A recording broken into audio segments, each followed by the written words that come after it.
Okay, so អញ្ចឹងឥឡូវគឺយើងនឹងមកនិយាយអំពី GitHub so GitHub គឺជាគេ so អញ្ចឹងភាគមុនគឺខ្ញុំនិយាយថា Git គឺវាងាយស្រួលមែនតើនៅពេលដែលយើង share code គ្នានៅពេលដែលយើងអាចដឹងថាគ្នាយើង change អីខ្លះអញ្ចឹងណា so GitHub គឺជាកន្លែងអញ្ចឹងគឺយើងកន្លែងដែលយើងអាច share code ដូចគ្នាជា centralize មួយ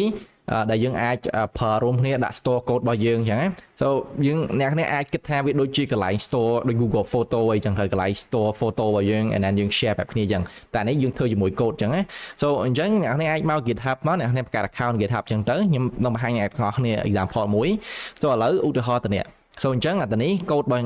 យើងមាន2អ្នកផ្ទៃគ្នាអញ្ចឹងណា so អញ្ចឹងនៅពេលដែលខ្ញុំ make change ទៅកាន់ original code របស់ខ្ញុំអញ្ចឹងខ្ញុំត្រូវ request ថាខ្ញុំចង់ merge code នឹងមួយគ្នាយើង combine code យើងមួយគ្នាពេលយើង develop មួយគ្នាអញ្ចឹងណា so នៅពេលដែលយើងប្រើ GitHub អីចឹងទៅគឺវាបង្ហាញថាអូខេទៅនេះ code ដែលខ្ញុំបាន add ខ្ញុំចង់ add អានេះចូលខ្ញុំ fix អានេះអីចឹងទៅ so អញ្ចឹង GitHub គឺវាងាយស្រួលក្នុងការ collaborate មែនតើ so អញ្ចឹងនៅពេលដែលខ្ញុំឃើញអូខេមាន change អីទៅចឹងនៅទៅនឹងអីចឹងទៅខ្ញុំអាច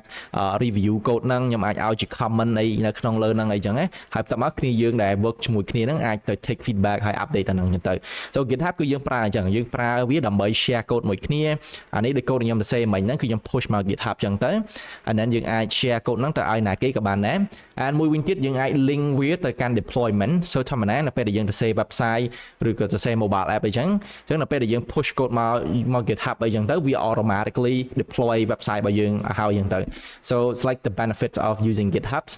and yeah so this is what GitHub do so សម្រាប់មកវិញ GitHub គឺគ្រាន់តែជាកន្លែង store code របស់យើងជា repository store code របស់យើង and ហើយវាងាយស្រួលសម្រាប់យើងដើម្បី develop as a team វាមាន feature ដូចជា pull request ដែលយើងអាចមើលកែ code អ្នកទាំងអស់គ្នា review code គ្នាយើងទៅវិញទៅមកអញ្ចឹងណា so yeah that's what is GitHub